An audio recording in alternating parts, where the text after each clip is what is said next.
পাঁচ ওয়াক্ত নামাজ কালাম পড়ে এরপরেও জাহান্নামে যাবে যারা, তারা হলো 17 শ্রেণীর লোক। আমরা এক নজরে আবারও বলে দিচ্ছি, হারাম খাদ্য যে গ্রহণ করে, 1, 2 আত্মীয়তার সম্পর্ক ছিন্ন করে যে, নাম্বার 3 প্রতিবেশীকে যে কষ্ট দেয়, নাম্বার 4 মা বাবার অবাধ্য সন্তান, মা বাবার কথা শোনে না সে, নাম্বার 5 উগ্র মেজাজি, টেড়া, গোয়ার, সবাইকে দমায় রাখে, এই টাইপের লোক। নাম্বার 6 অধীনস্থদেরকে, প্রজাদেরকে, যে সমস্ত শাসকেরা, যে সমস্ত রাজারা, যে সমস্ত রাষ্ট্রপ্রধানেরা, সরকার প্রধানেরা বা যে যে লেভেলে আছে সে তার প্রজাদেরকে ধোঁকা দেয় যে তারা।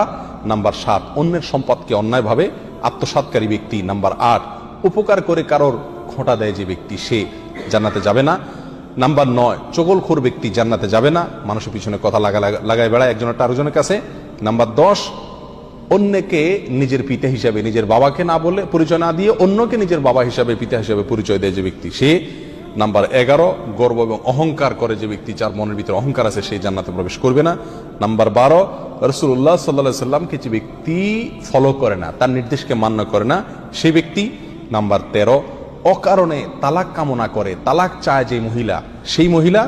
নাম্বার 14 দুনিয়াবী উদ্দেশ্যে যারা এলেম শিখে, কোরআন হাদিস শিখে, এলেম অর্জন করে, আলেম হয় দুনিয়াবী উদ্দেশ্যে, দুনিয়ার কোনো ধান্দায়, আল্লাহকে খুশি করা ছাড়া অন্য কোনো